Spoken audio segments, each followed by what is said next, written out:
کرتے ہیں۔ خواجہ غریب نواز نے عرض کیا یا رسول اللہ میرے ماں باپ آپ کی محبت پر قربان، یا رسول اللہ میرے ماں باپ آپ کی عظمت پر قربان، میرے آقا میں نے کبھی تو ہندوستان کو دیکھا نہیں ہوں، میں کیسے ہندوستان کا بادشاہ بنوں گا؟ میرے آقا صلی اللہ علیہ وسلم خواجہ غریب نواز کو پورا ہندوستان کو اپنی ہتھیلی میں دکھاتے ہیں۔ اس کے بعد جب مدینہ المنورہ سے ہند کی جانب خواجہ غریب نواز روانہ ہوئے ہیں، خدا کی قسم کوئی تاریخ میں بتا نہیں سکتا ان کی ایک وقت کی نماز چھوٹی ہو، لیکن آج ہمارا حال کیا ہے؟ نماز پہ نماز چھوڑتے ہیں اور کہتے ہیں ہم خواجہ کا دامن نہیں چھوڑیں گے۔ میں پوچھنا چاہتا ہوں خواجہ کا دامن ہم نے پکڑا کہاں ہے؟ خدا کی قسم اگر کوئی خواجہ کا دامن پکڑ لے گا تو کبھی ایک وقت کی نماز نہیں چھوڑے گا۔ سبحان اللہ۔ خواجہ غریب نواز وہ شان والے ہیں کہ مدینہ المنورہ سے اجمیر کی دھرتی تک خواجہ غریب نواز تشریف لائے ہیں۔ خدا کی قسم ایک وقت کی ان کی نماز نہیں چھوٹی ہے۔ المختصر کچھ باتیں بتاؤں کہ خواجہ غریب نواز جب اجمیر شریف آئے تھے، خواجہ غریب نواز کو کوئی جاننے والا نہ تھا، خواجہ غریب نواز کو کوئی پہچاننے والا نہ تھا۔ اللہ اکبر! خواجہ غریب نواز 52 سال کی عمر میں اجمیر کی دھرتی پر قدم رکھتے ہیں، نہ کوئی جاننے والا ہے نہ کوئی پہچاننے والا ہے۔ 40 فقیروں کے ساتھ آنے والا ایک معین الدین، اللہ اکبر، جب آتا ہے اس کو نہ کوئی پہچانتا ہے نہ کوئی جانتا ہے، نہ اس کے لیے کوئی دل کا دروازہ کھولتا ہے نہ اس کے لیے کوئی گھر کا دروازہ کھولتا ہے۔ ایک درخت کے سائے تلے میرے غریب نواز بیٹھتے ہیں، اس کے بعد غریب نواز کو وہاں سے اٹھا دیا جاتا ہے۔ آج کوئی چلا جائے، کوئی چھوٹا سا مولوی دیہات میں جاتا ہے تو اللہ اکبر اس کی کتنی عزت ہوتی ہے، اس کا کتنا احترام ہوتا ہے، مگر چلو 850 سال پہلے پیچھے، اللہ اکبر، جب غریب نواز اجمیر کی دھرتی پر آئے تھے تو نہ کوئی پہچانتا تھا نہ کوئی جانتا تھا، لیکن آج انہوں نے اس ہندوستان میں اس طرح سے اسلام کا پرچم لہرایا کہ خدا کی قسم پورے دنیا میں بہت سی مزاریں ہیں مگر سب سے زیادہ اگر کسی مزار پہ پھول چڑھتا ہے تو روضہ غریب نواز ہے۔ یہ شان ہے خواجہ غریب نواز کی۔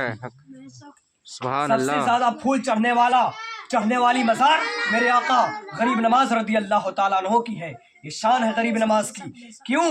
غریب نواز کیا مدینہ سے اجمیر چلے آئے تھے اور کہہ دیا تھا، کرامتوں کو دکھلا دیا تھا، اس لیے لوگ ان کی عزت کرتے نہیں۔ خدا کی قسم غریب نواز پوری زندگی مصطفیٰ کے نام کر دیے، اس لیے آج پورے ہندوستان کے مسلمان نہیں بلکہ پوری دنیا کے مسلمان خواجہ غریب نواز کے لیے گھر کے دروازے بھی کھولے ہیں، دل کے دروازے بھی کھولے ہیں، اور یہی تمنا کرتے ہیں میں بھی اجمیر شریف جاؤں۔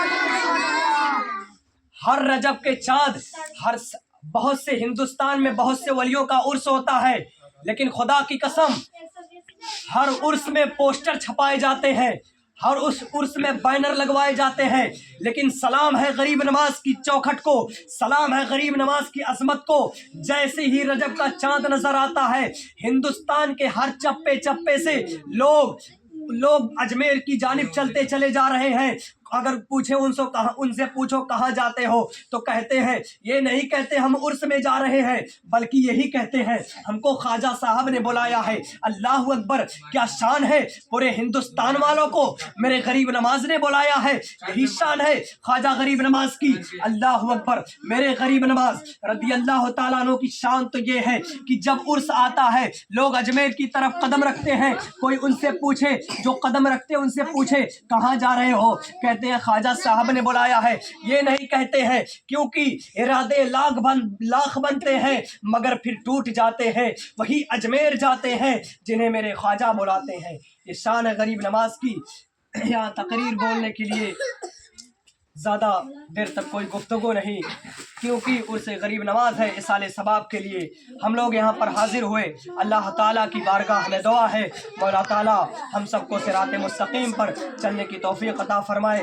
خواجہ غریب نواز 530 ہجری میں ان کی ہجری میں ولادت ہوتی ہے، سن 627 ہجری میں خواجہ غریب نماز پردہ فرماتے ہیں۔ اللہ تعالیٰ کی بارگاہ میں دعا ہے مولا تعالیٰ میرے کہنے میں، ان بچوں کے سننے میں، ہمارے استاذ کرام مولانا اعجاز صاحب کے سننے میں، مولانا سبحان صاحب کے سننے میں جو کچھ غلطی ہوئی رب قدیر اسے معاف فرمائے۔ وآخر الدعوانا الحمدللہ رب العالمین۔ السلام علیکم۔